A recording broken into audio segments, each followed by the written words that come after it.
Seems like forever that we got to see each other, doesn't it?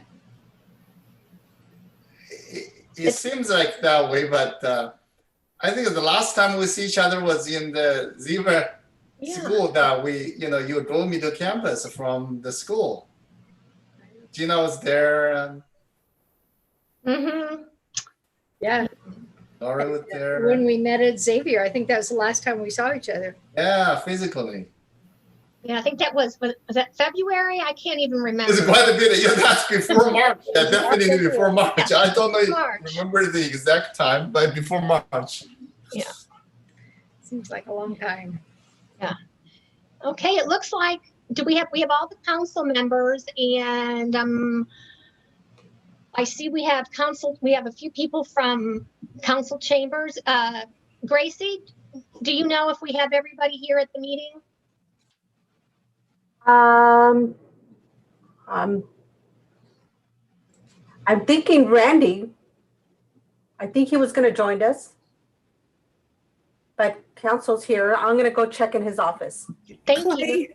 Clay, this is Pam Langford. Do you think you could check and see if you can move Jenny Sorensen into the presenter mode? She's in as a viewer.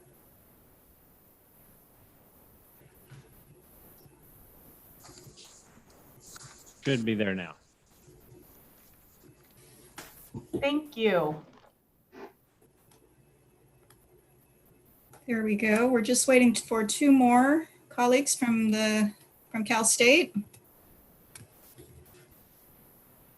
They're all texting me, so I think they're having a problem getting in. Let's see.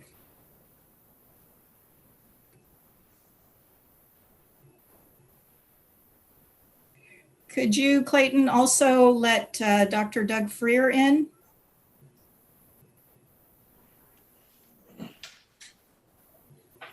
Pam, Beth is also on the attendee list. And then also Beth Jaworski, and then I think we'll have everybody from Cal State ready to go. Yeah. Randy stepped out for a minute. I think he's expected back in. So, but you can start if you want, I think. Yeah, there's Beth and Doug's on. Okay, great. All right. We will go ahead then. Hello, everybody, and greetings from President Tomas Morales and the students, faculty, and staff at both our Palm Desert campus and our San Bernardino campus.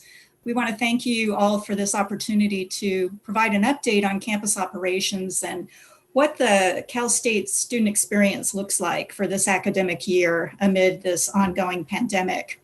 My name is Pam Langford. I'm the Assistant Vice President for Alumni, Government, and Community Relations, and I'll be moderating today's session. Let me first share a little bit about the CSU. California State University, San Bernardino is one of 23 campuses that make up the California State University system. This is the largest four-year public university system in the world. Whoops. We are very proud to serve the vast Inland Empire region. We're the only CSU campus out of all 23 with a footprint in 2 counties, with our campus here in Palm Desert and then the campus in San Bernardino. I just want to share that out of more than 480 cities in the state of California, only 32 can boast that they're home to a CSU campus or an off-campus center, and City of Palm Desert is one of those. Together, our Palm Desert and our San Bernardino campuses serve more than 20,000 students.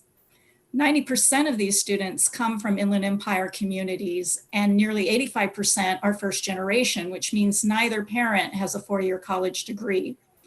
2/3 of our students come from economically disadvantaged backgrounds.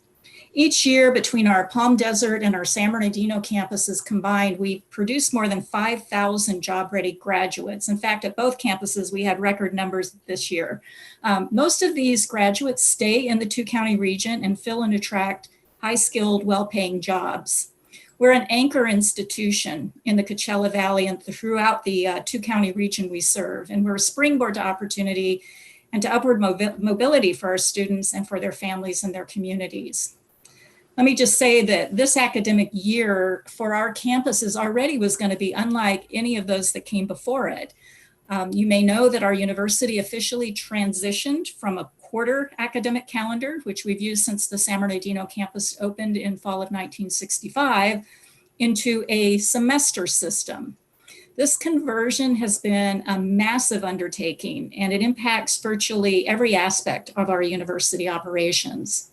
And instead of beginning the fall term during the third week of September, as has been our tradition, classes actually began a full month earlier on August 24th. And as if this quarter to semester transition wasn't already a big enough shift for us, we're also adjusting to an ongoing and evolving pandemic and finding new ways to ensure our students have the classes that they need and the support they need to succeed and graduate on time. I'm joined this afternoon by 5 of my colleagues who will share with you the planning process for the university for this academic year. We have Dr. Doug Freer, our Vice President for Administration and Finance and our Chief Information Officer, who will talk about the planning process, campus operations. Robert Nava, Vice President for University Advancement and Executive Director for the Philanthropic Foundation, will discuss how we're addressing the digital divide. We also have Jenny Sorensen, our Associate Vice President for Facilities Planning and Management, who will share how we are managing events and activities. And then Beth Jaworski, who is our Executive Director of Health, Counseling, and Wellness, will discuss how we're delivering necessary support services to our students for their success.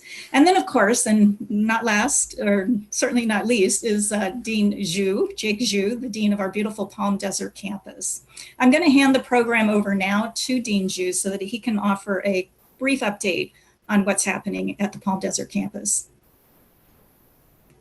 Well, thank you, Pam. Thank you for the City Council, the Mayor and the City Council for this invitation.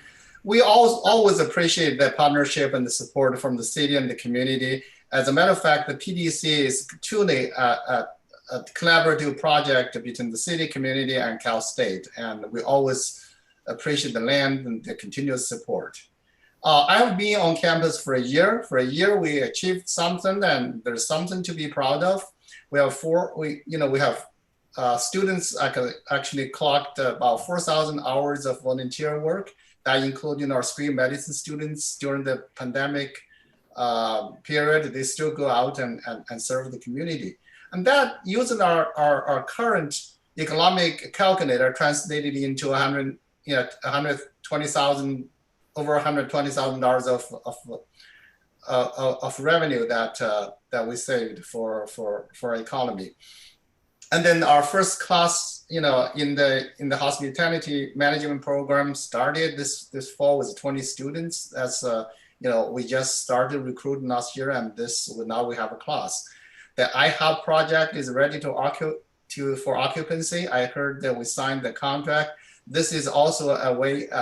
Something I want to thank the city and the CVAP, and this is truly a collaborative one, and we're looking forward to moving in.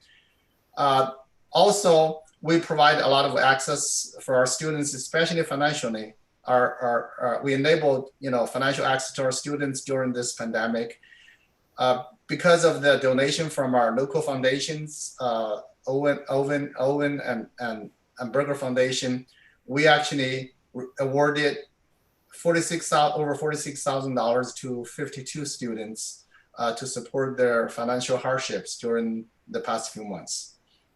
As our full-year graduation rate continues to grow from 28 to 35, I think that's, with this growth in the graduation rate, it also means quality of students. When students met certain criteria, we graduate them. So just to give you a comparison, it's not in any way to degrade the work of our colleagues on the San Bernardino campus. The whole CSUSB graduation rate is over 24%. So we were, last year, the university was at 19, we were at 28. This year, the university climbed as well. As a university, both campuses, we continue to grow our graduation rate. So we're still at a higher place.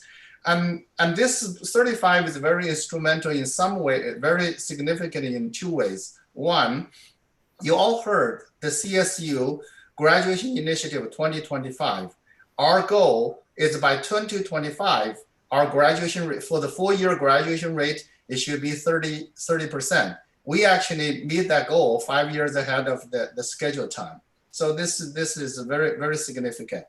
And also, we have welcomed 8 new faculty members to the Palm Desert this fall, which is great. Remember last time when we had closed sessions with the city council, we said this is in the plan. So the plan has come true. Now we have PDC faculty.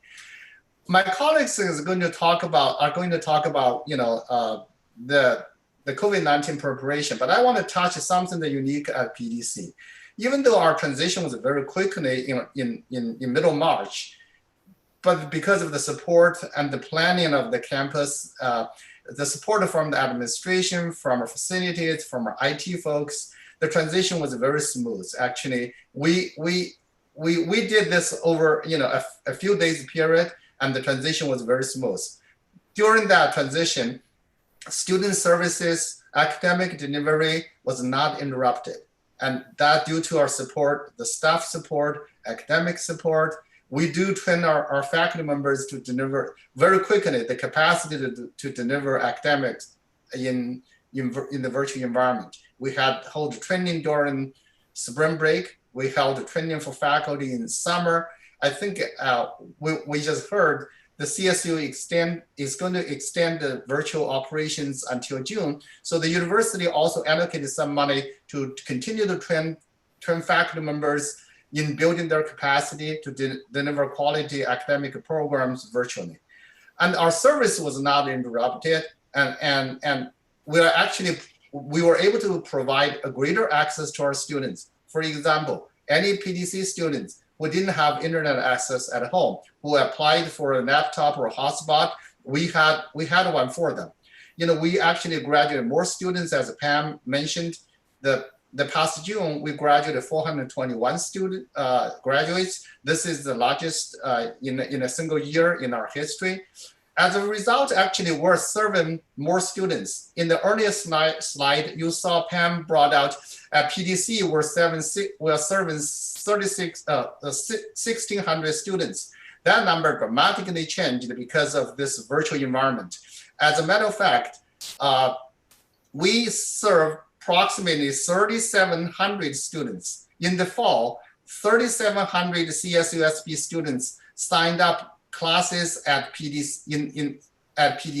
So this is not a number to brag that we have a higher enrollment right now, but our capacity, our access is greatly improved during this virtual environment. We deliver we want to make sure that we deliver a quality education to our students during this pandemic. We also want to continue to make sure our people are safe and healthy. Pam, back to you. Thank you very much. Thank you very much, Dean Zhu. Let me now invite Vice President Freer to discuss with us our planning process and campus operations. Sure, thank you, Pam, and good afternoon, everyone. It is good to see you all virtually, and I hope everyone is safe and doing well. The CSU system was amongst the first universities in the nation to announce that it would be offering instruction and campus services virtually for fall semester 2020, which has now been extended through spring semester 2021. As this announcement rolled out, one of the immediate priorities was to make it clear to our students that the university was not closed, but instead would offer all classes and services virtually. It was critical to reiterate that our students would have the courses they need and that their progress towards graduation would not be impacted. Each of the 23 campuses, CSU campuses, developed and have now rolled out an operating plan under COVID-19. While each campus in the CSU has adhered to primarily operating virtually, there are slight differences based on campus location, differing guidance from respective county health officials, and the needs of students to successfully navigate each campus. For CSUSB, our plans for the Palm Desert campus were informed with guidance and extensive consultation with the Riverside County Public Health Officer, the State of California Department of Public Health, who issued detailed guidance to all higher education institutions, as well as national guidance from the Center for Disease Control. While nearly all courses and services are being provided virtually, the CSUSB Fall Operating Plan for limited and approved on-campus operations addresses a broad range of repopulation policies that first and foremost place the health and safety of our students and employees as the highest priority. We can move to the next slide. In total, approximately 1.5% of our courses are being taught in person on the campus. These courses were exclusively selected because the learning outcomes could not be met through online modalities. Examples include laboratory courses in the natural sciences and nursing clinical preparation. In addition to these limited courses, only a few essential employees still report to the campus and work on the campus daily, primarily to maintain the physical plant, ensure campus safety, provide curbside support services to students, and maintain critical IT backbone services. All other faculty and staff remain primarily supporting our students from home. Following the requirements from the California Department of Public Health, the Palm Desert campus is currently restricted only to those students, employees, and contractors who are pre-approved to be there. All other guests and visitors are currently prohibited from being on campus. For the few students and employees approved to come to campus, there are significant safety precautions in place that must be complied with. Before leaving home, everyone must complete a daily health screening on COVID-related symptoms. Those that successfully answer the questions are granted access to the campus for a 24-hour period. All others are not granted permission and must follow up with either the Student Health Center or their appropriate supervisor for next steps. Everyone must wear a face covering at all times on campus. By contract, employees are provided them upon request, and anyone who needs a face covering can obtain them from one of our community service officers. All classrooms, labs, and offices being used have been reduced to 25% of normal occupancy. This ensures that physical distancing can be maintained at all times. And additional cleaning personnel have been added so that classrooms and all high-touch surfaces that are used are immediately disinfected after each group leaves the facilities. Currently, the CSU has announced that we will continue in primarily virtual operating mode through the end of May 2021. We do not expect a return to in-person services until summer or fall 2021 at the earliest. As you might expect, COVID-19 has had a deep financial impact on the university. While enrollment and demand for the Palm Desert campus and CSUSB remain strong, we project that nearly $30 million of expected revenues will be lost due to COVID-19 before the end of this fiscal year, which includes the loss of nearly all of our student housing rental income, all parking revenue, all dining services sales, and nearly half of the sales in campus stores. Each of these campus services has substantial debt service obligations on their buildings that still must be paid, while no revenues are anticipated to come in. On top of these lost revenues, the CSU system experienced a $300 million reduction in state allocation and no state support this year for increasing mandatory employee costs, even while we continue to serve an even larger student enrollment than in the past year. For CSUSB, this totals another $13.5 million in permanent fiscal impacts. Without doubt, the CSU will be a key driver in the region's and the state's economic recovery from the COVID-19 pandemic. The financial situation for our campus is grave. The impacts on campus employment and other services in our region will be significant. And so continued advocacy to protect the CSU from additional state budget reductions will be a priority for us over the coming months. As I close out, I would like to share with you a short video that was developed by our outstanding strategic communications team to inform students on what they should expect when they come to campus, as things are quite different than what they're used to.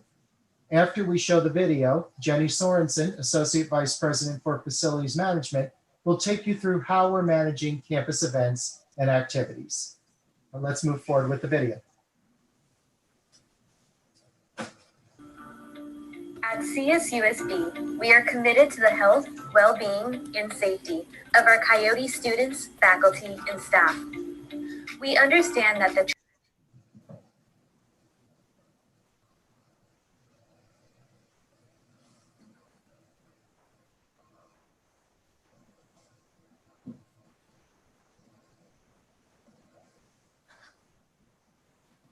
We lost our sound.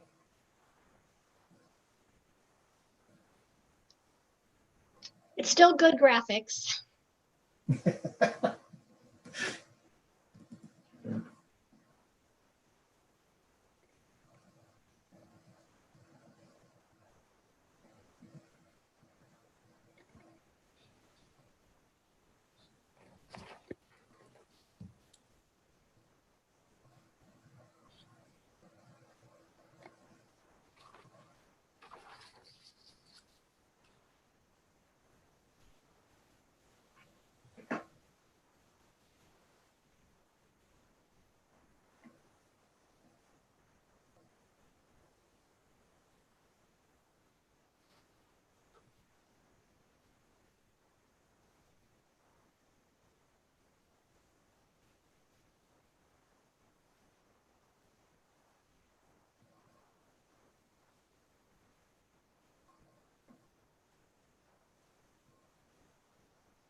As the video wraps up, let me apologize for the technical difficulty with the sound.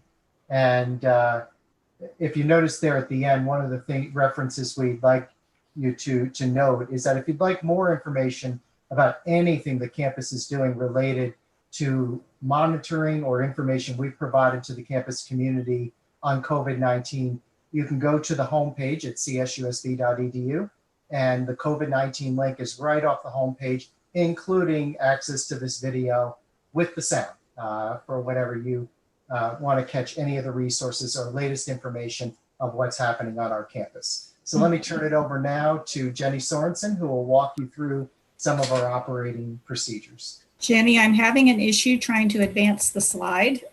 So I'm going to see if Clayton can help me out here. So I wanted to talk a little bit about campus events and things that are going on campus or how we're doing that. So all on-campus events and in-person meetings will continue to be virtual through spring term 2021. This has provided actually for expanded opportunities for the Palm Desert students, as guest lecturers and other events that were previously available only in San Bernardino are now virtual and much more accessible for the students of the Coachella Valley. The California Collegiate Athletics Association has suspended competition for fall sports, and student athletes are participating in limited conditioning activities right now. There hasn't been a decision made about the winter or spring sports at this time. Although in-person commencement exercises have been postponed, we will be having a virtual commencement exercise on December 12th for all 2020 graduates.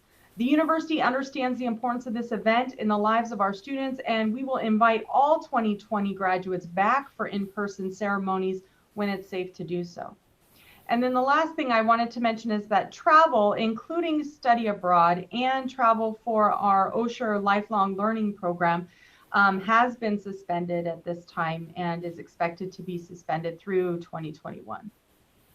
And then at this time, what we'd like to do is Beth Jaworski is going to be speaking about student support services that are available in this COVID environment. Thank you, Jenny. Well, we're very proud that we've strengthened and extended the availability of our academic supports, from our advising for academic courses to our tutoring in many courses and other academic supports associated with a variety of ongoing programs in light of our virtual delivery of services. Our health and counseling centers are providing all services through telehealth, both through telephone and video conferencing appointments. We are also delivering all therapy groups and workshops on a variety of health promotion topics online, and have added workshops specifically focused on helping students to be successful in online courses. As food insecurity is becoming an even greater concern during this time, we are committed to ensuring our Den food pantry is open and available to students on a regular basis and with flexibility for urgent needs. Our care team supports students when they are experiencing challenges from personal issues, food and housing insecurity, and complex academic issues. We're available 24/7 and connect students to on and off-campus resources, as well as we problem solve with students and serve as a safety net for those of our most vulnerable students. Finally, all our other student services are also open for business and available to all students, from career counseling to disability services and beyond. Next, I'd like to turn it over to Vice President Nava to talk about the digital divide.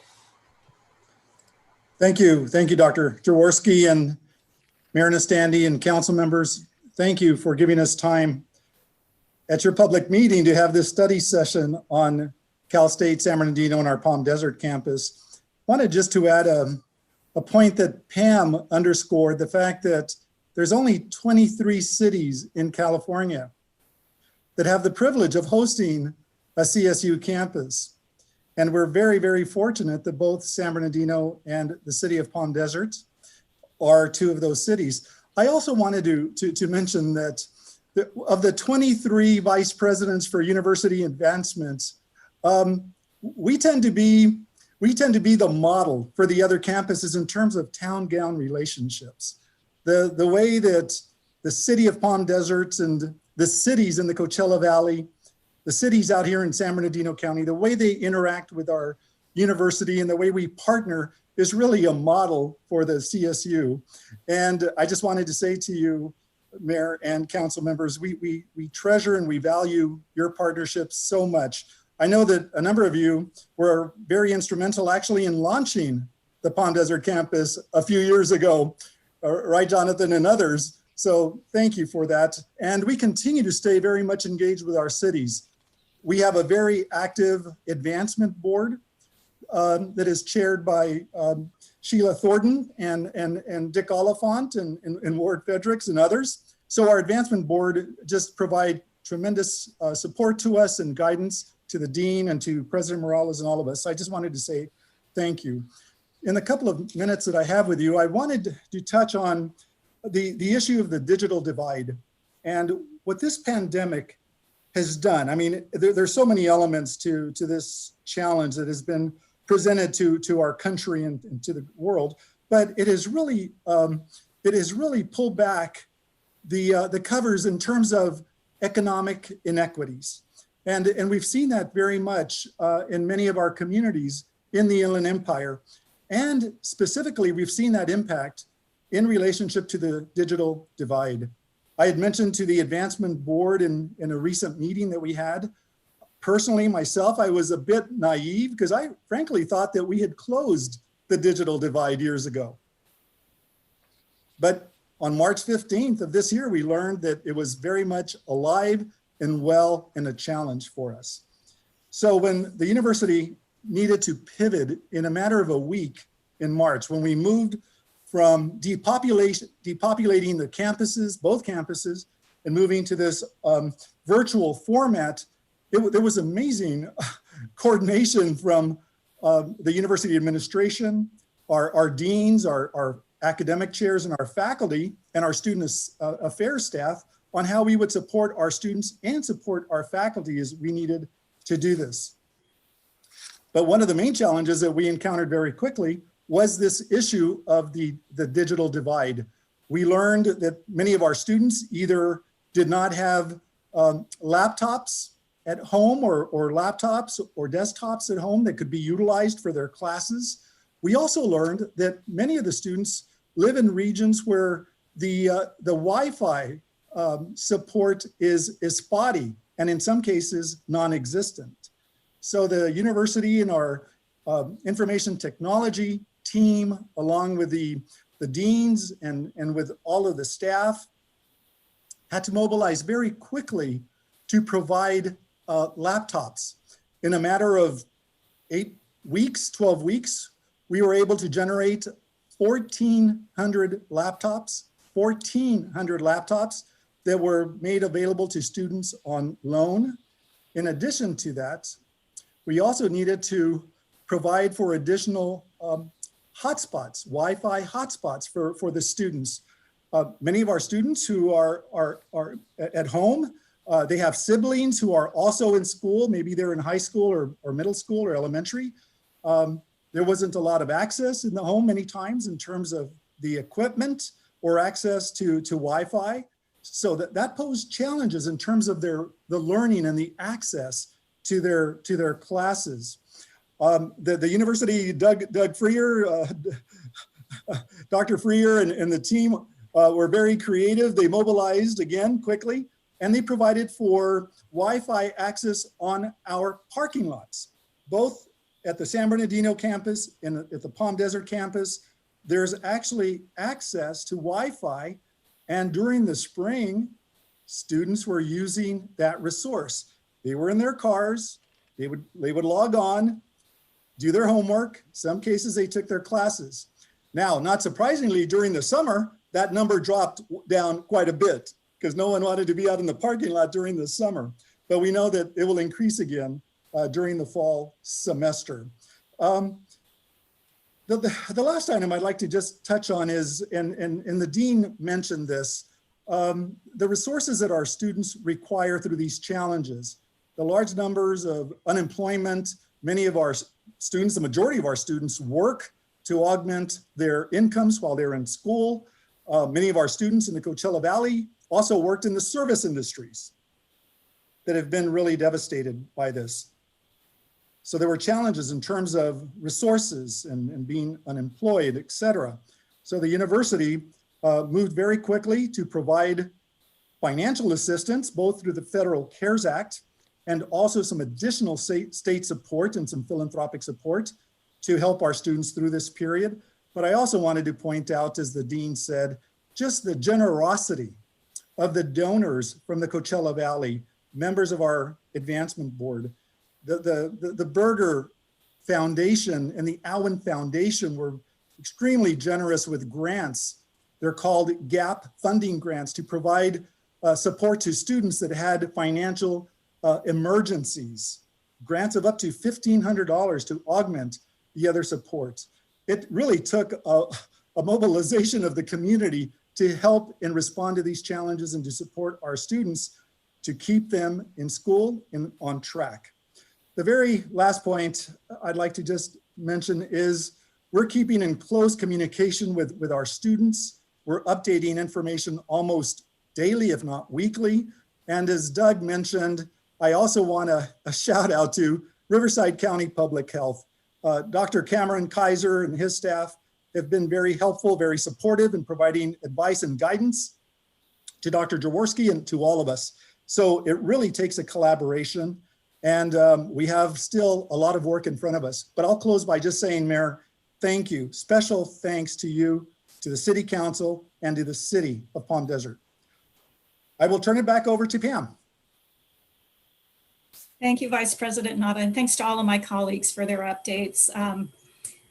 Council members, on behalf of all of us out at Cal State, here in Palm Desert and in San Bernardino, thank you so much for your ongoing support and leadership and friendship. I had the great honor of serving for all 4 presidents at Cal State San Bernardino, and I remember clearly when the Coachella Valley leadership reached out to President Anthony Evans with the intent of establishing a campus in the greater Coachella Valley. And I know he was 100% committed, as were his successors, President Carnig and President Morales, to ensure that that campus flourished. And we all know that it wouldn't be what it is today without the city of Palm Desert and without the great philanthropy from throughout the Coachella Valley region. So we thank you very much for that. And of course, we want to open this up now for questions if any of the council members have them for any of my colleagues. I have one question.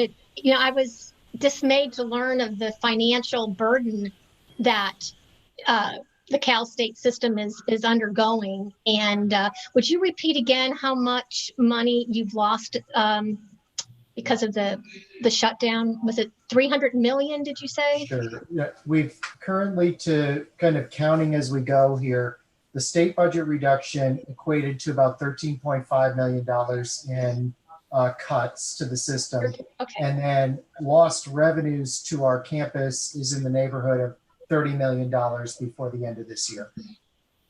Okay. And are there any plans with fundraising that you have ongoing right now? Any philanthropic donors? Doug, I'm happy to take that one. Yeah. Mayor, thank you, Mayor. We're actually in the process right now of preparing for our next fundraising campaign.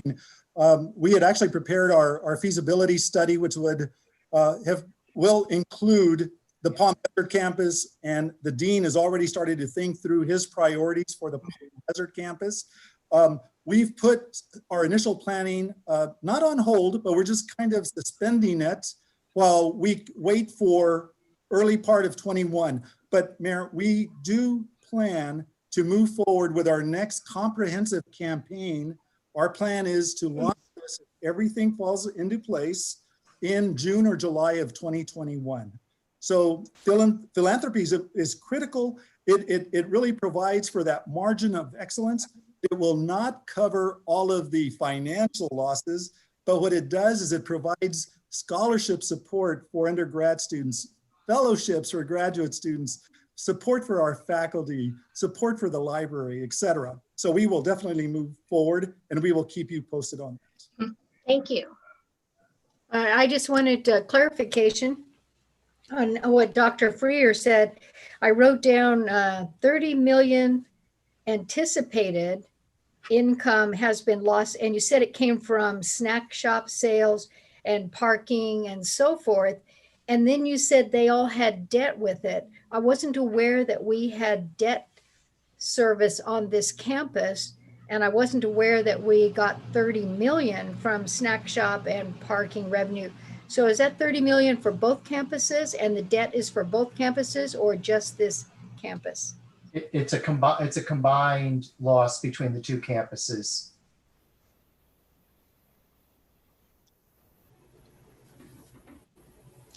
Mayor, perhaps you could call on people. Just taking notes, writing down all those numbers because I want to keep my facts straight. Good. All right. Okay. Well, Mayor Pro Tem, I see your hand up. Yes. Is it too soon to have information about how circumstances this year are affecting applications? In other words, does it look like some prospective students are deferring the start of their college education? The good news, at least going into this fall, because we were even concerned about the impact it could have going into the fall of 2020, is that our application counts were very strong, as were our yield rates. We continue to have more students on the campus than the state target for enrollment at the university.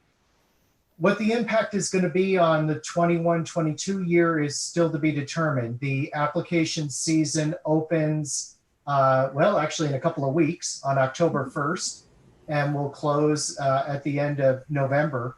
And so we're once again entering an enrollment cycle.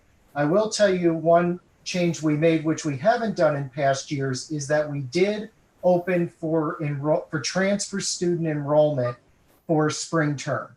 Something we haven't done in quite a while, but we did recognize that we've got quite a bit of backlog of transfer students who are looking to come to either campus. And so we have opened for spring. And right now what I'm hearing is that we'll have about 200 new students joining us for spring semester 2021 with that additional enrollment cycle. But so far, fingers crossed, our enrollment continues to be very strong. And we're hopeful that that'll continue into next year. Councilmember Jonathan.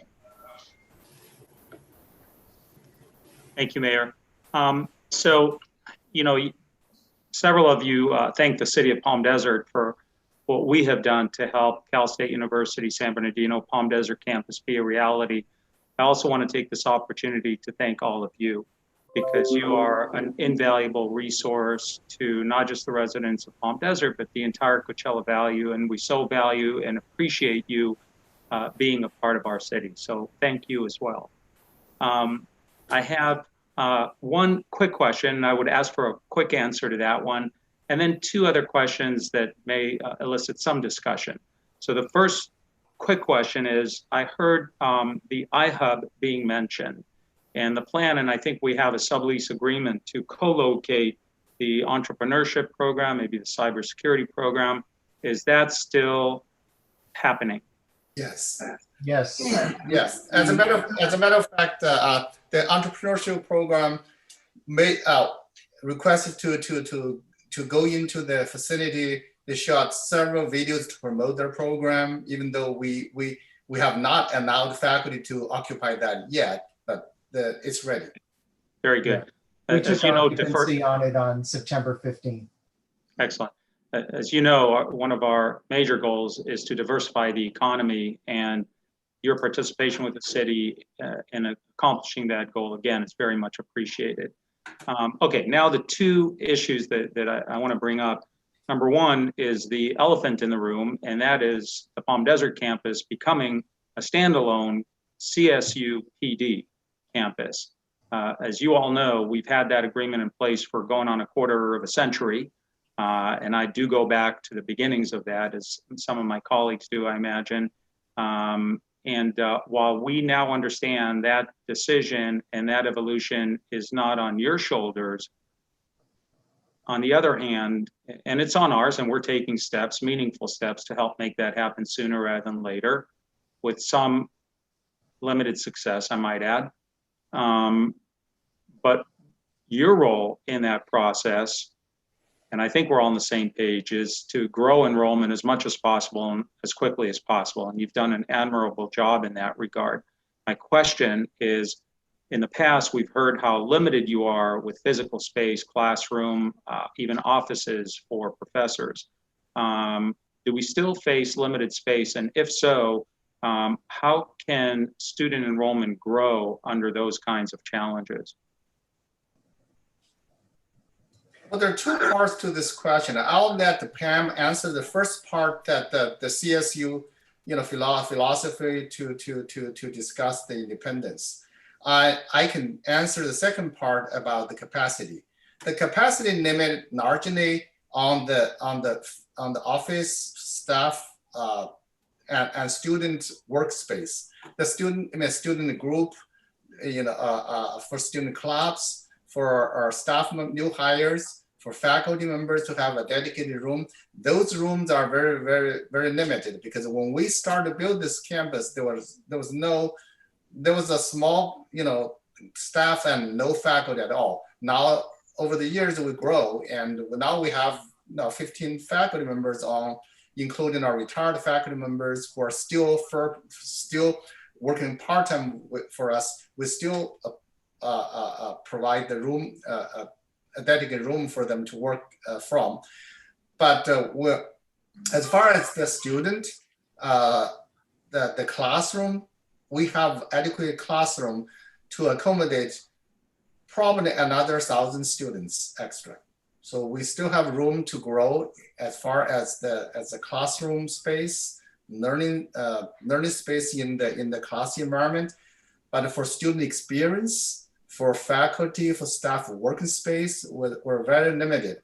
But on the other hand, our university paid attention. Last year, Vice President Freer's office contributed $300,000. I think that project is still going. We're doing a feasibility study for our next student service building. So that design is in the work, and hopefully we can start to campaign for the building of our next building.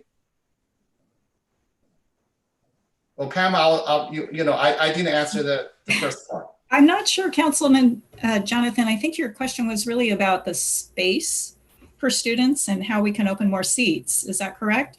I guess my question really was, I think we have a mutual goal of growing student enrollment. In our case, it's because we want to take steps towards an independent standalone campus. And in your case, it's probably that and other reasons.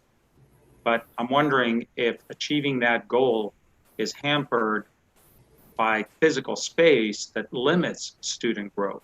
But I just heard Dr. Zhu say that as we sit here now, we can accept another 1,000 FTE, so we're probably in decent shape for the foreseeable future. Right. Physical space is a big issue, but the other issue is also funding from the state. Enrollment growth is very important to the CSU. Each year, the Board of Trustees in their budget request to the state legislature includes a certain percentage of enrollment growth funding.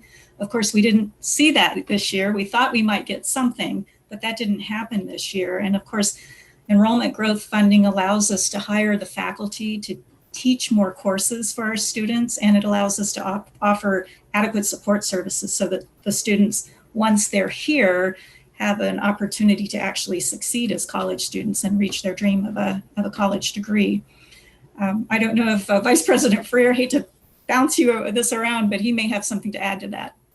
No, I think, we are a little bit on, we're just entering the early stages of the conversation between the system and the state as it relates to enrollment for the 21-22 year.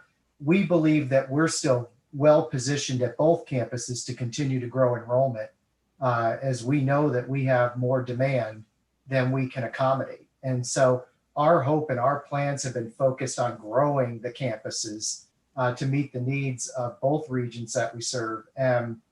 our hope is that the state will continue to fund that enrollment growth. Okay, thank you. And just my final question, and please feel free to give brief answers because I know there's other questions waiting, but the second kind of broader question that I had is you mentioned that there's a commitment at this point not to open the campus to in-person learning until, you know, the summer or the fall of next year. And I'm wondering, you know, as we all know, part of the college experience takes place by interacting with your fellow students. I'm probably not unusual in that some of my fondest memories from college have nothing to do with the classroom. And we won't go beyond that, but I'm sure I'm not alone. So certainly there's an adverse impact on our students by not being able to have that social interaction. And I'm hoping that you take that into consideration. My question is why at such an early stage and with so many unknowns, would we have a firm commitment to not open up for almost a year? You want me to take the first shot at that, or would you? Okay. I mean, I think first of all, the decision to open each one of the terms has been made system-wide. It's not a campus by campus decision. And a lot of this is being guided by the California Department of Public Health, which has set very specific guidance on what can happen on any college campus, including private institutions. And so we're following that guidance, and we really feel like decisions need to be made one whole term at a time. On some of the campuses in the system, you have almost all the students living in the local community, but on other campuses, students have to make pretty extensive plans to travel to that area, to make plans, to go back and forth from home. And so while it may seem strange, it's, you know, we're just coming up on October and we're making a decision about spring, it really is with the understanding that, first of all, we're not seeing a lot of progress in the pandemic over the next couple of months. And we really needed to get the information to our students so that they can make appropriate plans. You probably have heard stories in the news of students at other campuses who got late notice about their schools opening or closing. And many of those students had contracted with apartments for leases for a whole year, other kinds of things that would be significant burdens for our students to overcome. And so we think that the decisions that have been made have really helped us to get the best information to our students so that they can plan accordingly. And just very quickly, part of it is also, again, based on health. There's no vaccination yet. We're seeing a resurgence in some areas. We're expecting that could happen as we near the winter. So I think all of that is taken into consideration, and to try and be as disruptive as possible and be able to plan ahead. Thank you very much. Councilmember Harnick, you've been raising your hand. Thank you. So I'm listening to all of this, and I genuinely hope that every time we say during COVID and in this pandemic, it doesn't segue into all of the negative impacts that we're seeing. And I hope we're taking the time to recognize the fact that there will be some opportunities that present themselves. And we talk about the capacity and the student experience, and I understand that. But let's not lose sight of the fact that we have been offering virtual classrooms and virtual studies from this campus in Palm Desert. And so the virtual and digital school is already in play, and COVID has accelerated that process. So I hope we're taking the opportunity to take a look at this, explore it further. Let's look at how we can better impact our students with knowledge that we already have for the years that they have been studying virtually from the Palm Desert campus, and see how we go forward. And I would think that we might have the opportunity as well to really present a hybrid model for the rest of the CSUs, because for us to ever think that we can put all of our eggs in one vaccine basket is probably not the best public policy, because there will be other pandemics. So how do we look at this and find ways to function during these sorts of incidents as we go forward. And I think we're ahead of the game at the Palm Desert campus because we have been doing a lot of virtual. And granted, I know we can't do labs. We got to show up. We got to put our hand on patients and in medical situations. But I think we have a lot of opportunity, and I hope we take advantage of it. Thank you, Councilmember Harnick. Okay. And I, again, just want to share my sentiments that the City of Palm Desert, we're your partner here, and Cal State staff can't thank you enough for this partnership, and looking forward to a brighter future. Thank you so much, Mayor. Thank you, council members. Oh, I think Vice President Nava would like to make a comment. One very quick comment, Mayor and council members. Wanted just to mention that tomorrow morning, the CSU trustees will announce the new chancellor for the CSU. We will send information as we receive it to all of you. And there's going to be actually a session with a chancellor designate on Friday. I sent some information to the city manager earlier today so that you have that information. But I just wanted to point out that Chancellor Tim White has just been a magnificent chancellor. The fact that he understood Riverside County and San Bernardino County from his tenure at UCR, he was just a great champion for us. So we're excited, but we have our fingers crossed that the next chancellor will also bring that same level of commitment and support to the inland region and to the Coachella Valley. So tomorrow. Thank you. Okay, thank you. Thank you. Thanks to everyone. We appreciate seeing you. Thank City you manager, so much. I think our city manager wanted to say something, yes? Yes, Madam Mayor, you mind? Sure. Sorry, I joined late. I was listening. I was in the audience, not on the panel. So, but I did hear it from the beginning. Randy Binder, interim city manager. I've lived in the city for a long time. Matador, class of '84, Cal State Northridge. Yeah. Council brought me on beginning last Monday. I'm excited to be here, and I want to help the city realize its goals as quickly as I can, if I can help with that. So I just wanted to say this was a great presentation. Thank you very much. And I'm really happy to hear that you're accepting spring transfers from the JCs, if that's still a PC term to use. I think that's terrific. And then, of course, here's my question, whether you like it or not. The debt of the two campuses, $30 million. I can't imagine that much of that is related to this campus here, seeing how the city provided the land for the campus. And I would just say that if this was a separate standalone campus, you probably wouldn't be looking at the debt that you have for the two together. And I'll leave it at that. Thank you. Thank you, Randy. All right. Well, again, thank you, everybody, and we'll be in touch. Take care. Thank you. Thank you, everyone. Thank you so much. Thanks.